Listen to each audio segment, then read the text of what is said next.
السلام عليكم ورحمة الله وبركاته من قناتي رنا وخلخال. إن شاء الله هنعمل مع بعض النهاردة شكل جديد من توزيعات السبوع أو توزيعات المناسبات، سواء قرية فاتحة، كتب كتاب، سبوع.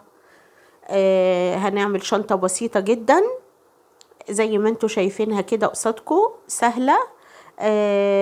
بإذن الله بإذن الله هتعجبكم، والحبايب المبتدئين من السهل ان هم يعملوها حتى لو اول مرة تمسكي الخيط والخرز. هنبتدي مع بعض النهاردة نعمل مع بعض الشنطة دي، وهنزل لكم صور لشنط تانية بحيث لو عايزين اي موديل من الموديلات دي اتفاعلوا معايا على المنتدى. ويلا نسمي بسم الله. هنجيب خيط وهنجيب خيط طول مناسب، ولو حضرتك مبتدئة ما تطوليش الخيط علشان ما يلخمكيش. والشنطة دي هنعملها وحدة رباعية. يعني ايه وحدة رباعية؟ يعني مكونة من 4 خرزات، واحنا كتير جدا في القناة عندي اغلبية شغلي عاملاه عن طريق الغرزة الرباعية. يعني هتدخلي القناة عندي هتحفظيها، ولكن انا النهاردة برضو هكلم كأني اول مرة تشوفي القناة وكأني اول مرة تمسكي الخيط والخرز. زي ما قلت لكم عايزين طول خيط مناسب، عشان انا هنا عملت خيط طويل ولخم معايا علشان الحيز مش واسع، يعني المكان ضيق شوية مع التصوير طبعا. فهنا بظبط لكم الخيط وان شاء الله هنبتدي. يلا بينا. هنجيب خيط ونقسمه بالنص، يعني نخلي الطرفين متساويين، وندخل في اي طرف من الطرفين اول حاجة هي 3 خرزات، والخرزة الرابعة هدخلها في طرف من الطرفين، وارجع بطرف الخيط احطه في نفس الخرزاية الرابعة الأخيرة دي، وهروح عاملة دايرة أو عقدة وادخل بيها الطرف التاني من الخيط، ويكونوا الطرفين متساويين عشان وانا بشتغل الخيط ما يعجزش معاكي، فتبقى في طرف قصير وطرف طويل، ممكن مع بداية شغلك تهدري خيط كتير.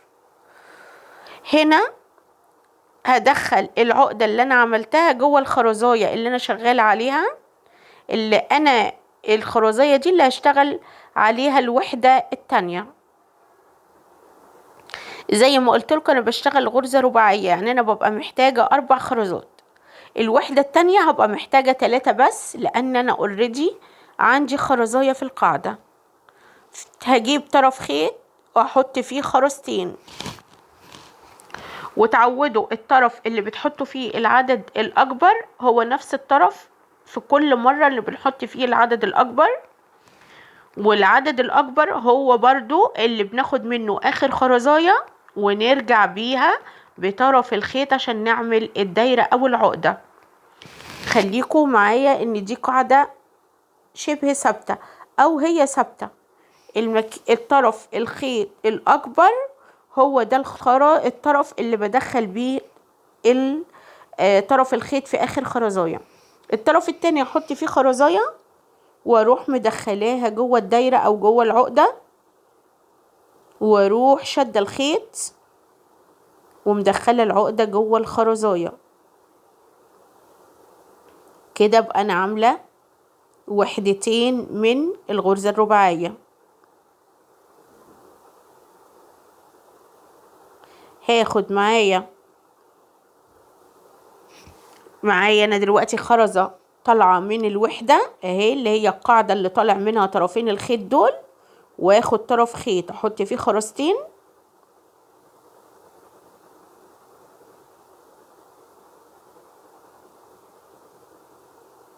وهاخد الخرزية التانية الأخيرة دي اللي هرجع بيها بطرف الخيط اللي عن طريقها هعمل دايرة أو عقدة. تمام.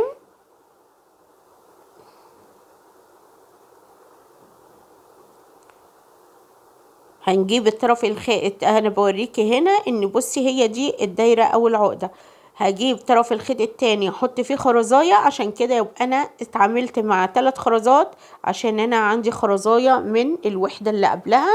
اصبح كده عندي 4 خرزات كونت لي الوحدة الرباعية. ابقى انا كده عملت ايه؟ ابقى انا كده عملت 3 وحدات رباعية. طب هتسأليني امال انا هعمل كام وحدة؟ هقولك انا هعمل عرض الشنطة 4 وحدات رباعية. هنعمل 4 وحدات رباعية. تعالي بقى اقولك ازاي تشتغلي اخر وحدة في الصف، عشان عن طريقها تطلعي تبتدي اول وحدة من الصف التاني.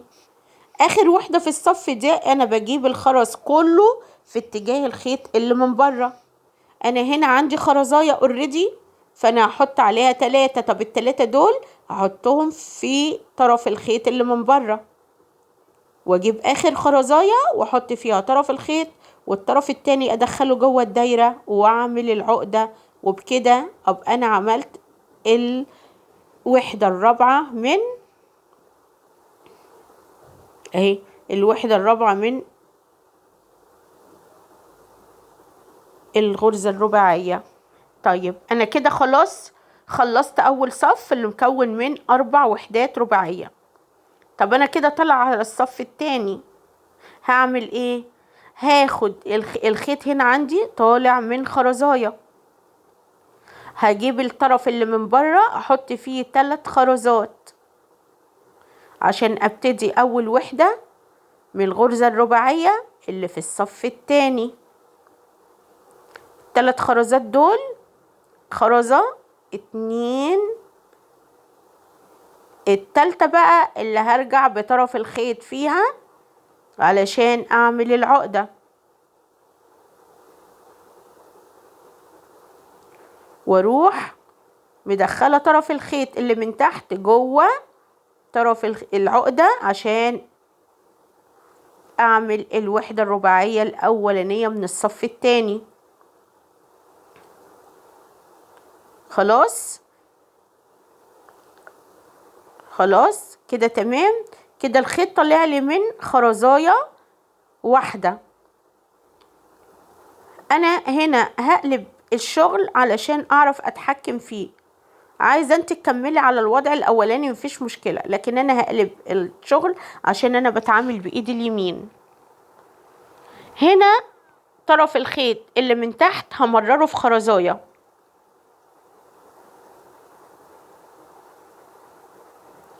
طرف الخيط اللي من فوق هو ده اللي بحط فيه الخرز.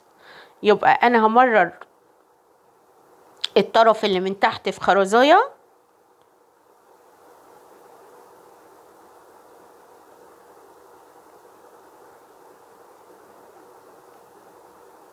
والطرف اللي من فوق هحط فيه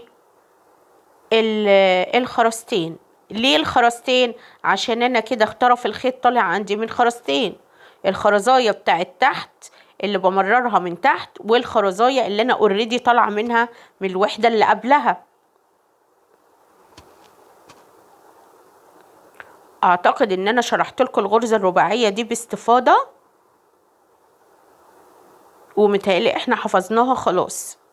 لكن انا دلوقتي بتعامل مع اللي لسه داخلين عندي القناة واللي لسه اول مرة يتعاملوا بالخرز، فبحاول اختار لكم استايلات او موديلات بسيطة عشان ما تعملش تعقيد. وفي برضو اللي هم بقالهم فترة بيتعلموا الخرز، في برضو موديلات ليهم.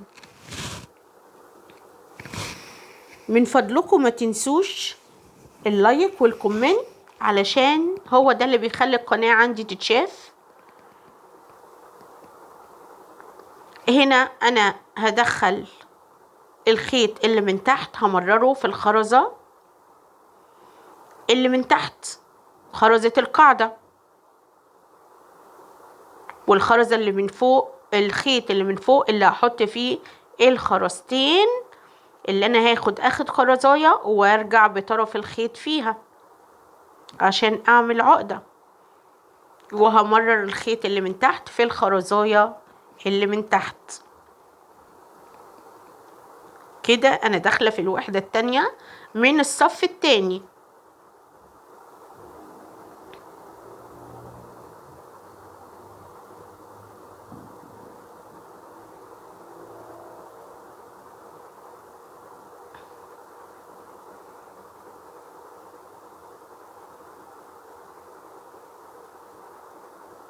هنا بوصلك ان انا الخيط اللي من فوق اللي انا حاطه فيه الخرز هرجع باخد الخرزية الاخيرة وارجع بطرف الخيط فيها، وخلي شغلك شد الخيط حلو قوي عشان المجسمات ما تبقاش مرتخية وشغلك يبقى مظبوط، ومن الاول تبني على اساس صح يديكي في الاخر النتيجة صح. خلاص، هنيجي هنا عشان اللي ما خدش باله في الصف اللي من تحت، هنيجي هنا لاخر غرزة اللي هي الغرزة الرباعية الاخيرة اللي هو المفروض اطلع بيها على الصف الثالث، عشان زي ما قلت لكم انا الشنطة عرضها 4 غرز او 4 وحدات. طالما هطلع لصف جديد مع اخر وحدة بحط الخرز كله في الخيط من بره. هنا هحط 3 خرزات في الخيط اللي اتجاهه من بره، مش هقولك شمال ولا يمين عشان انا ما لخبطكيش، ولكن انا هقولك الخيط اللي من جوه والخيط اللي من بره. خلاص، هنا عملت اخر وحدة في الصف التاني عشان اوريكي اطلع ازاي للصف الثالث. وعندي هنا الخيط طالع، طرفين الخيط طالعين من خرزايه، وانا بعمل الصف الثالث اول وحدة اروح حاطه الخيط كله في الخيط اللي من بره، الخرز كله في الخيط اللي من بره اللي هم ال3 خرزات، عشان انا عندي خرزايه على القاعدة فمجموعهم كده 4 خرزات.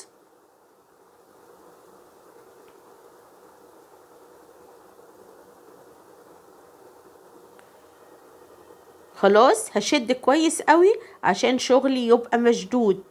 المجسمات بالذات لازم تكون مشدودة، وده بترجع لكذا حاجة: الخيط المناسب لفتحة الخرزة، والشد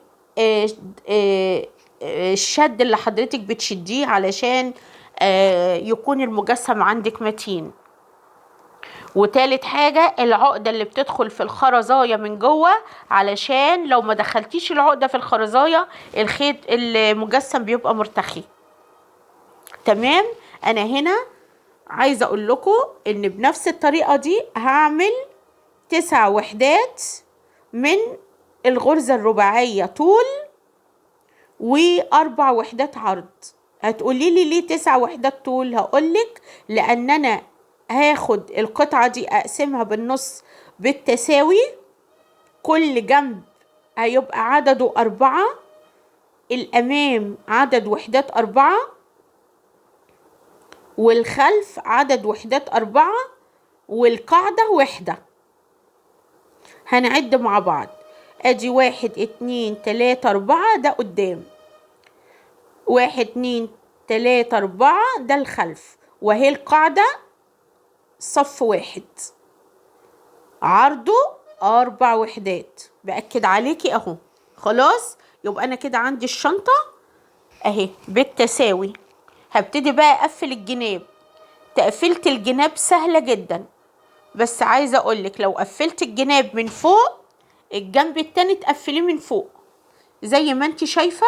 طرفين الخيط طالعين لي من الخرزة اللي هي بالطول دي، هاخد طرف اللي من فوق اهو، الطرف اللي من فوق هحط فيه خرزاية.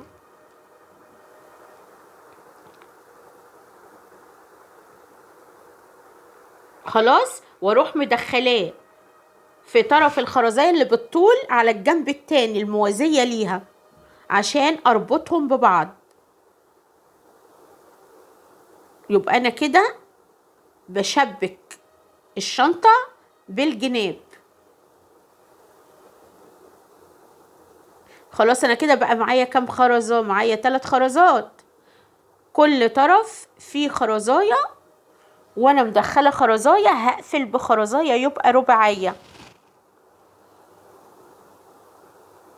الجنب ده كان فيه خرزاية بالطول والجنب التاني فيه خرزاية بالطول، ربطتهم خرزاية فوق وخرزاية تحت، ادتني الغرزة الرباعية.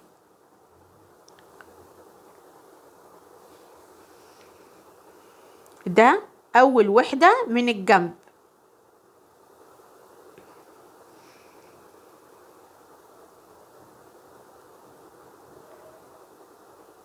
نيجي نعمل تاني وحدة، هنعمل ايه؟ هاخد طرف الخيط ادخله في خرزية بالطول، خرزة واحدة عشان دي غرزة رباعية، والطرف التاني هدخله بخرزاية برضو بالطول الموازية ليها على طول.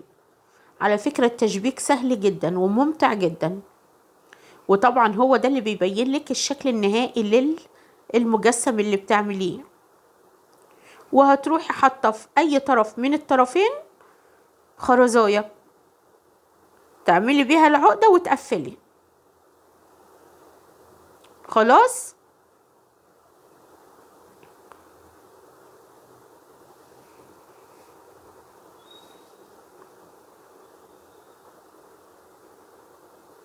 ان شاء الله يا رب يكون شرحي واضح لحضراتكم. لو في اي استفسارات اتفاعلوا على المنتدى، بجاوب على كل الاسئلة. وبشكر اصدقائي اللي على طول بيقولوا لي كلام بيحفزني ان انا اعمل مزيد من الفيديوهات. ومن فضلكم ما تنسوش لايك وكومنت حلو كده منكم بعد الفيديو، وتقولوا لي لو كان الفيديو عجبكم وايه اكتر موديلات حابين ان انا اعملها لكم.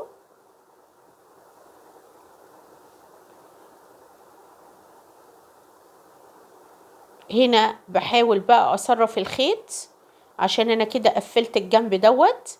هبتدي بقى عندي خيط طالع منها، ابتدي بقى ايه ادخله في كل خرزاية مقابلة للخرزاية التانية في صفها، يعني مش مقابلة، يعني بحيث الخيط ما يبانش بين الخرز. اصرفه وابتدي اعمل العقدة وادخل العقدة جوه خرزاية من الخرز علشان ما تفكش مني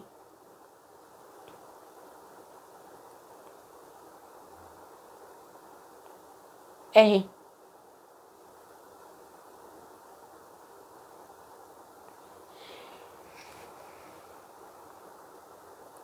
كيلو الخرز من الخرز دوت يعمل لك تقريبا 50 شنطة. يعني مثلا قولي 45 شنطة. الخرزاية دي مقاس 8، وزي ما قلت لك ممكن تعملي النظام دوت على شنطة أطفال، فانت هتكتري عدد الوحدات. يعني هتشوفي الارتقاء انا عاملاها 9، فانت بقى حضرتك شوفي انت عايزة الطول هيبقى قد ايه، والعرض طبعا هتبقى عاملاها الأربعة مثلا ممكن يبقوا 8 لو شنطة أطفال، أو 10.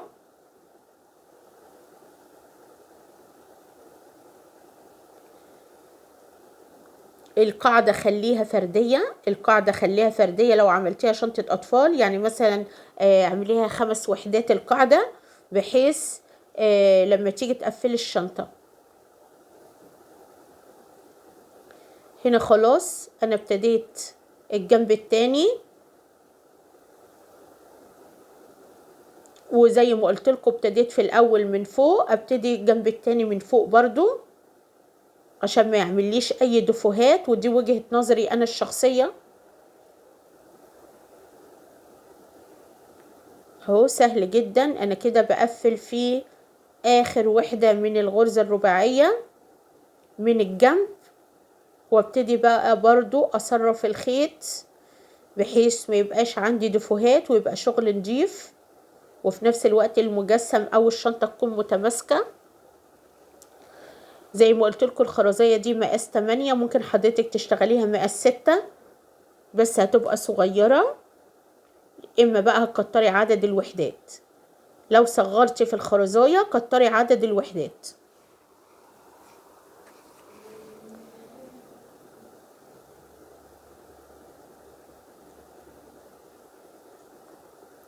من فضلكم فعلوا زر الجرس علشان يوصل لكم اي اشعار للقناة، اي فيديو بنزله، لايفات، تبقوا متفاعلين ومتواجدين معايا. كده خلاص انا شطبت الشنطة. ابتدي بقى اعمل الايد، والايد ديت هجيب خيط واخد الطرف منه واروح مدخلاه في الخرزاية اللي من الجنب. طرف الخيط دخلاه في الخرزة بتاعة الجنب، واروح عاملاهم الطرفين متساويين واضمهم لبعض عشان ابتدي الضم الخرز في الخيط.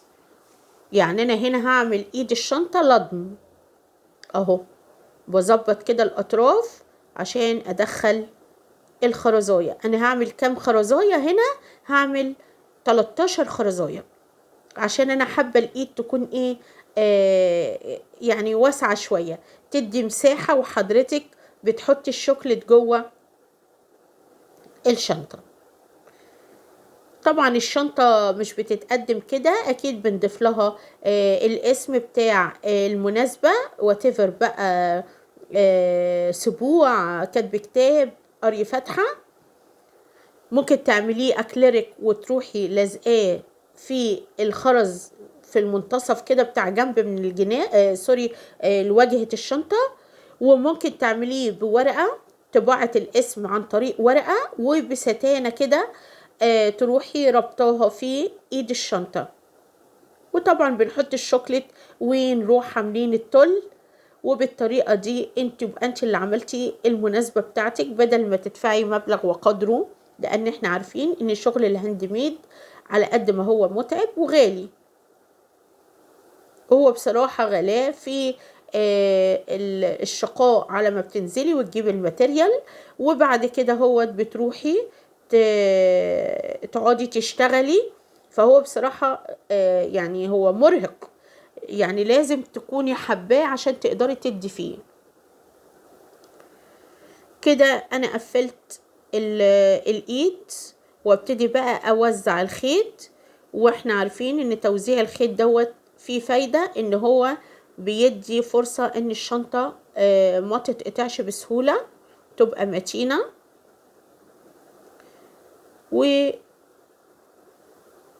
وخلاص كده خلصت الشنطة معاكم، يا رب تكون عجبتكم. وهي سهلة جدا ومش مكلفة، وزي ما قلتلك الكيلو يعملك مثلا من 45 ل50 واحدة.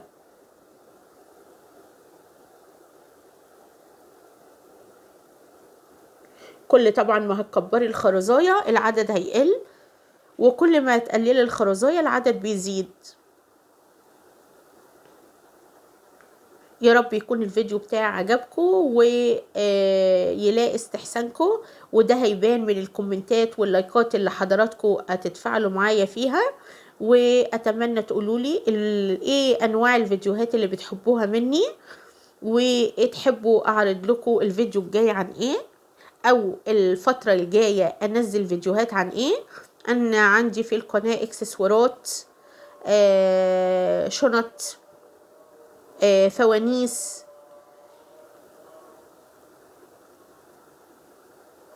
هنا بقى كأني زي ما قلت لكم دي الشوكولاتايه، وبصي الايد وهي عاليه، بصي الايد تحسيها ان هي مدياكي فرصه انك انتي تحطي الحاجه جوه الشنطه. يا رب فيديو يعجبكم، والى فيديو اخر ان شاء الله.